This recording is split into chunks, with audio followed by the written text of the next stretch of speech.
mu kwezi kwa kane ku itariki zitandatu mu mwaka w'igihumbi kimwe amajana icenda mirongo icenda na kane indege yo mu bwoko bwa Falcon 50 yahaguritse i Dar es Salaam muri Tanzania itwaye perezida w'u Burundi Cyprien Ntaryamira ndetse kandi yari kumwe na perezida w'u Rwanda Juvenal Habyarimana.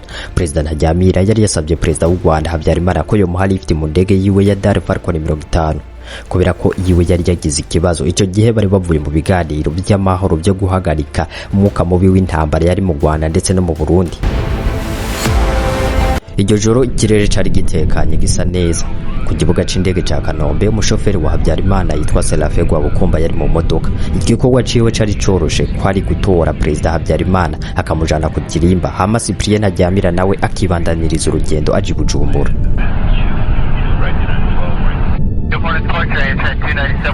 Ku minara y'ikibuga c'indege ca Kanombe abagenzura ikirere bariko barakurikirana ku indege ya Falcon 50 yururuka ikirere. Ibintu byose byari bisa n'ibisazwe. Mu kanya gato mu gihe Gwabukumba yararindiriye ku indege ishika hasi yabonye ikintu caka kiduga cegera indege ya Falcon 50 ari nayo perezida Cyprien Ntaryamira yarimwo ndetse na Habyarimana. Yari misile barashe yakubise indege ikibura controle. Ku rundi ruhande umusirikare yitwa Lieutenant Colonel Gregoire yari mu zigenzura indege nawe yabonye ikintu caka cegera indege.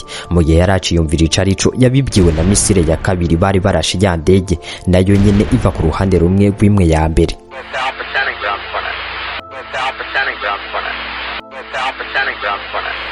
Myikambi y'igisirikare yari hafi y'ikibuga c'indege abasirikare nabo barabonye ivyariko biraba birabatangaza cane. Byabaye cyane nuko indege iva hejuru yikubita hasi nkibuye igwa mu rugo rwa perezida Habyarimana. Bivugwa ko ngo abasirikare ba FPR inkotanyi bari kure cyane yaho indege yaguye. Mu wo mwanya nyene abari mu ndege bose barapfuye bituma Burundi bugwa mu mporero. Perezida w'u Burundi abigwamo, perezida Habyarimana nawe arapfa. Abari mu ndege bose bahaziga ubuzima. Ako kanya nyene ubyicanye mu Rwanda bwari butanguye. Urupfu rwa perezida Ntaryamira ndetse na Habyarimana bivugwa ko ari gugwakweze genocide yakorewe abatutsi kuko nyuma y'ukugwa kw'iyo ndege ubwicanye bwaciye butangura ubwo nyene. Ku rundi ruhande bavuga ko genocide yakorewe abatutsi yari yarateguwe na mbere hose.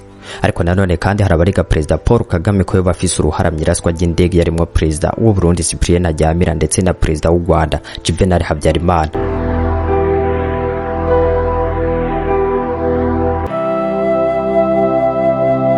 Ikibabaje rero kugeza n'uyu munsi wishe perezida w'u Burundi Cyprien Ntaryamira ntaramenyekana. Hatanzwe raporo nyinshi cyane zivuga ku ikorwa ry'indege ya Falcon 50 ariko kugeza uyu munsi nta nimwe iremekwa. Ariko nanone kandi ntibiba bivuze ko atakuri kuba kurimo kuko nk'ubu hari ibimenyetso vyerekana ko ijya ndege yakorowe n'abatifuza ko perezida Habyarimana aja mu biganiro na FPR inkotanyi.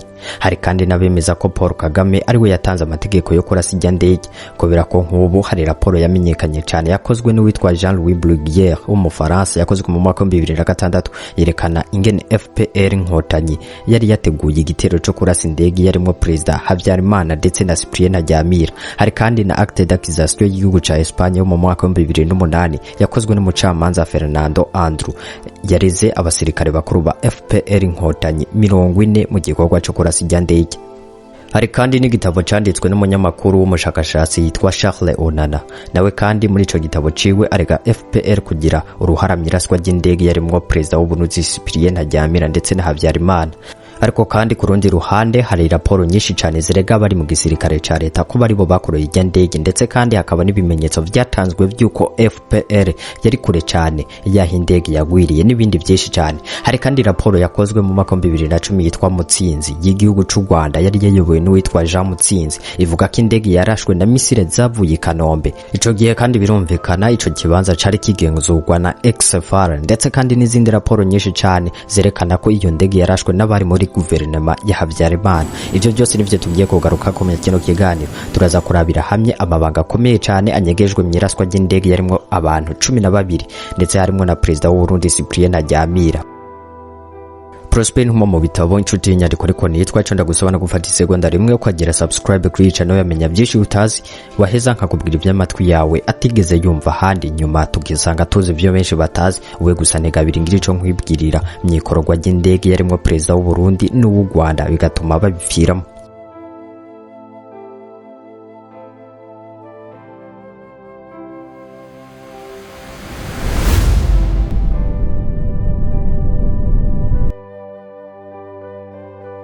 haheze imyaka 31 mukuru w'igihugu c'u Burundi Cyprien Ntaryamira yitavye Imana. Yari yavutse ku itariki 6 mu kwezi kwa gatatu mu mwaka w'1955 imageye muri komine mu bimbi ya kera. Mu mwaka w'1972 yahungiye mu Rwanda aho yabandanirije amashuri yisumbuye gushika mu mwaka w'1976 yaciye ahabandaniriza amashuri ya kaminuza mu bijanye n'uburimyi. Mu mwaka w'1983 yarahungutse aza mu Burundi. Mu mwaka w'1985 nibwo yaca apfungirwa mu mpimba yagirizwa kuyobora umuhari utavuga rumwe n'ubutegetsi bwari ico gihe bwa Perezida Bagaza. Cyprien Ntaryamira rero ari mu bashinze umugambwe wa Sahwanya Frodebu ari kumwe na Melchior Ndadaye n'abandi nka Leonard Nyangoma. Mu mwaka w'1993 nibwo yacaba umushikiranganje w'uburimyi n'ubworozi. Ubwo birumvikana neza ko Ndadaye yaramaze gutsinda amatora yo mu mwaka w'1993. Tugeze ku itariki 21 Gitugutu mu mwaka w'1993 ari nabwo President Ndadaye yahirikwa ku butegetsi. Aha rero kandi uwatwari n'amashinga amateka canke cegera ciwe nibo bategerezwa gusubirira umukuru w'igihugu yarahijije kugandagurwa, ariko mwabo bose nabo bari bishwe. Kandi mu byukuri ivyo ntivyigeze bitegekanywa n'ibwirizwa shingiro ryo mu mwaka w'1992. Birumvikana ko ivyo batari kubikeka ko boshobora gupfira rimwe. Ubwo nyene haciye haduga ikibazo c'usubirira Perezida Melchior Ndadaye yaramaze kwitaba Imana.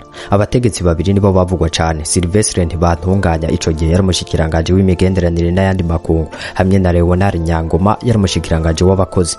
Ico gihe Ntibantunganya yavuga ko adashaka kuba umukuru w'igihugu kuko ngo yagomba gushira inguvu mu buzima bw'umugambwe. Ivyo rero vyatumye Cyprien Ntaryamira acaba umukandida asubirira Perezida Ndadaye kubera ko inama nshinga amateka yamutoye ku bice 100%, nuko ararahira aba umukuru w'igihugu c'u Burundi. Ico yashira imbere cane yari discipline mu bisata byose by'igihugu. Jambo maki tugiye kwihutira kugarukana discipline mu gihugu. Discipline mu ntwara miheto,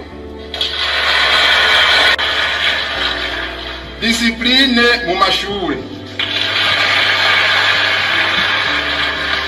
discipline ku kazi, discipline mu migambwe,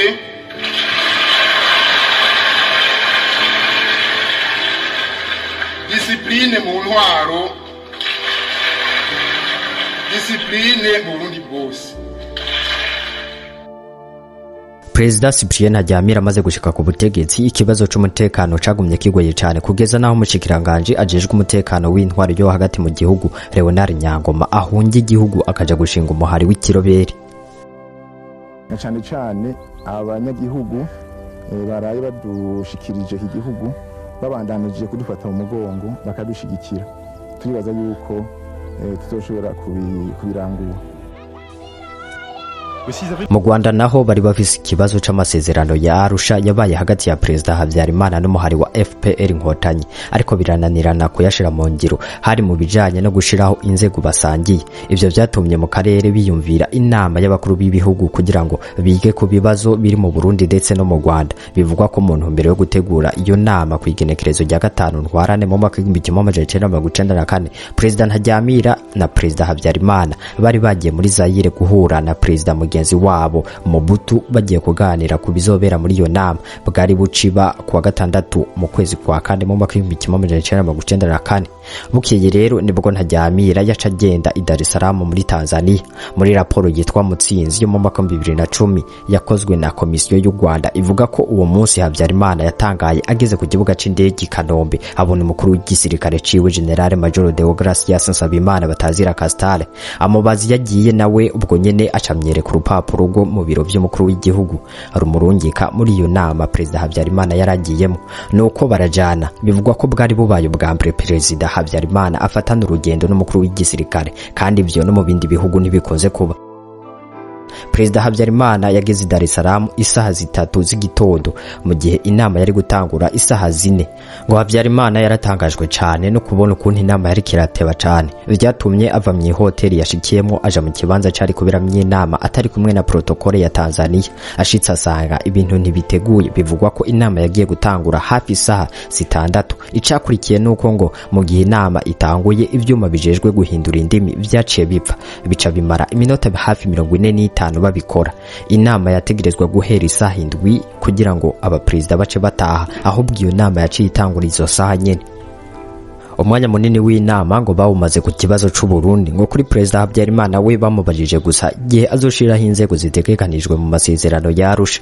Bavuga ko bimwe mu bintu byatangaje cyane Perezida Ntaryamira na Perezida Habyarimana ari ingene Perezida Mobutu atitavye iyo nama, ngo baramurindiriye barabura. Bivugwa ko ahubwo we yayisivye ku munota wa nyuma.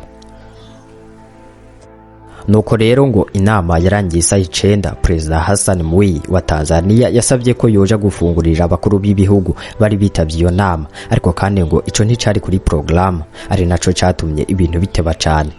Bajeje gufungura rero ni abakuru b'ibihugu batangura kuja ku kibuga c'indege ci Dar es Salaam. Perezida Ntaryamira ngo niwe yatanguye kwashika, asanga indege yiwe ntiyaka, bariko barayikora. Nibwo rero Perezida Habyarimana nawe yahashika, nawe acasanga indege yiwe ntibaratangura kuyishusha. Ako kanya nyene niho Perezida Hassan Mwinyi yamenyesha abakuru b'ibihugu ko itangazo risozera inama ryatevye, aca basaba gutenyenya kugira ngo bagende barishize ku mukono. Ubwo nyene kandi habaravuze ikindi kibatevya cyane.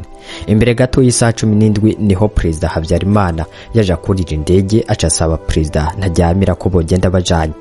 Nuko rero vyari bitegekanijwe ko indege igeza Habyarimana i Kigali ikacibandaniriza Cyprien Ntaryamira Bujumbura. Ivyo vyatumye Habyarimana asiga bamwe mu bajejwe umutekano wiwe kugira ngo aronke ibibanza by'abarundi 3 aribo Perezida Ntaryamira hamwe n'abashikiranganje 2 Bernard Ciza na Siriake Simbizi. Birumvikana ko Perezida Ntaryamira yuriye indege atamurundi nomye ajejwe umutekano wiwe bajanye. Icakurikiye nuko Perezida Habyarimana yageze mu ndege asanga General Deogracias Nsabimana ntawurimo, co kimwe n'umuganga wiwe yitwa Dr Emmanuel Akingeneye. Nuko acarasohoka indege abasanga hasi, aca bategeka kwinjira. Bivugwa ko abari kujana na Perezida Habyarimana bari bafise ubwoba ko iyo ndege ishobora gukorogwa. Umufaransa yayinyonga yari yasavye ko uwo mugoroba bose ivy'uko rugendo canke bakaja kururukirigoma muri Zaire. Yari afise amakuru ko bashobora kuza kugikorora, ari nabyo byari vyatumye Deo Nsabimana na Emmanuel Akingeneye nabo nyene batinya kuja muri iyo ndege. Iyo yavugaga ko ngo bashobora kubarasa, arabivuga bibwira, aravuga ngo nitubibwire protokole yayoborwaga na Mageza Majoro. Ubwo rero tubibwira Majoro, Perezida Habyarimana ati niba ndasaba ndase ndataha. Indege ya Dar Falcon 50 yari reruye Perezida Habyarimana ndetse na Perezida Ntaryamira yageze i Kigali inyuma gato y'isaha 2 z'ijoro.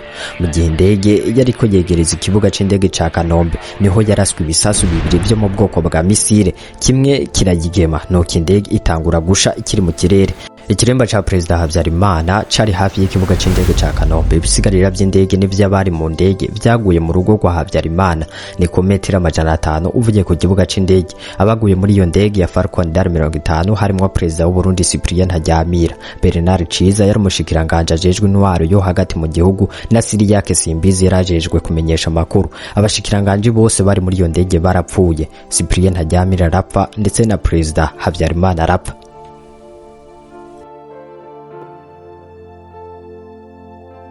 Ariko kandi naho barashiye indege bataremezwa ku mugaragaro nkuko twagiye tubigaruka ko hari inkuru nyinshi cyane zivuga ko vyabaye ico gihe, ndetse zikanadoma ko urutoki abagize uruhara mu ikorwa ry'indege ya Dar Falcon 50.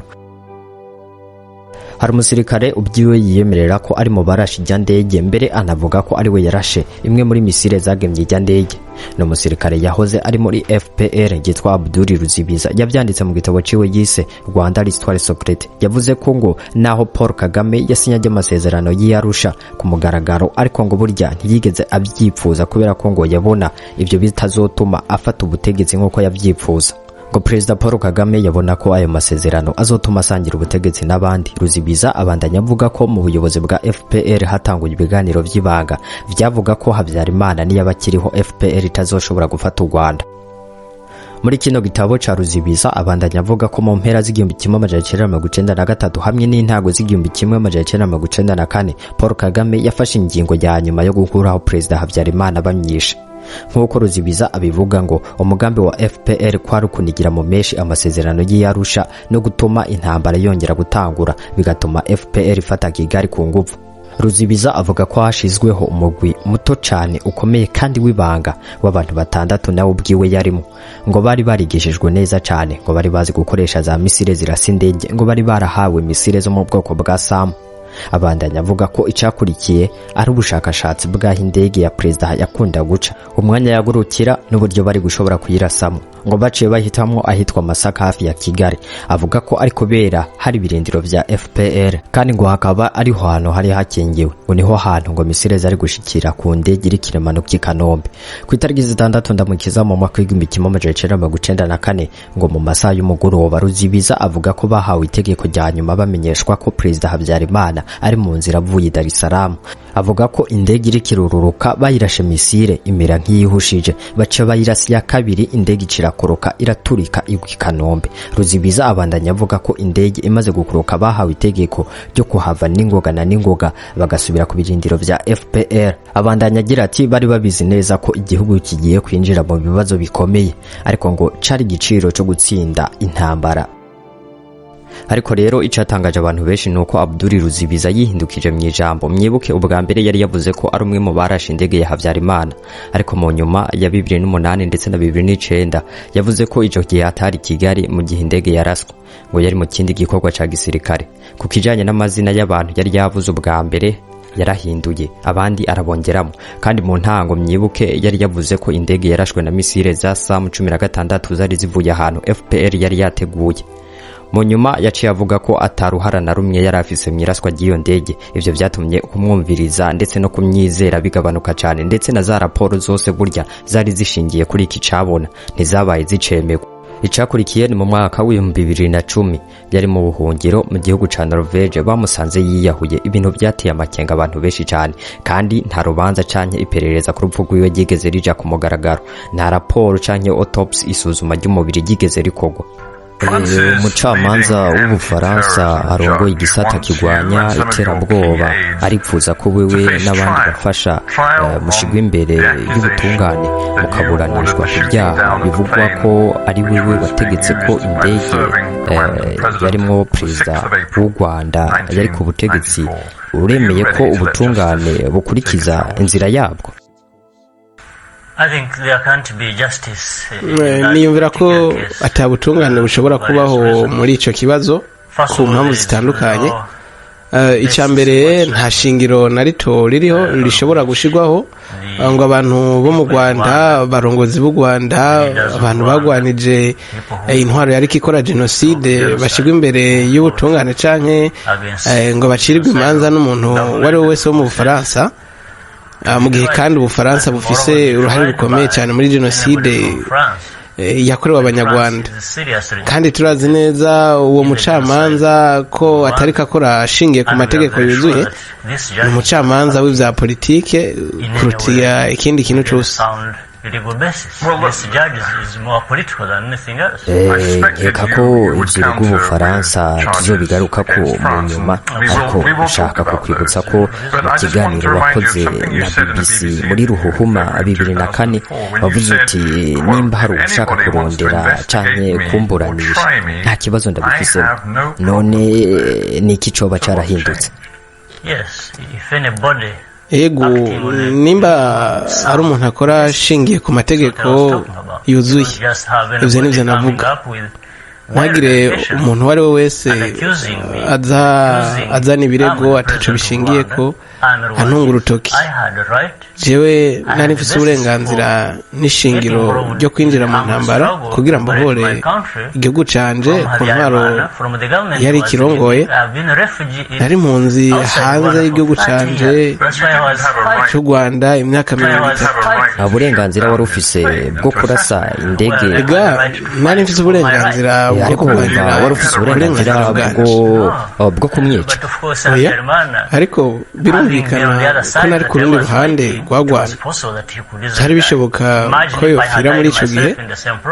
Nimwiyumvire nanje ico gihe iyo mba napfiriye muri ico gikorwa nyene, uwo mucamanza nyene yari kubaza ivy'urupfu rwanje akabaza uwanyishe, ariko ivyo nta sano bifitaniye n'uwishe Habyarimana. Ico mvuga gusa nuko umuntu yari mu ntambara abashobora gupfa. Ni byinshi cyane tuzogenda tugaruka ko muri iyi nkuru. Mwakoze gufata umwanya mukadutega abiri. Yari Prosper Ntumwa mu bitabo inshuti y'inyandiko niko nitwa. Nakagaruka.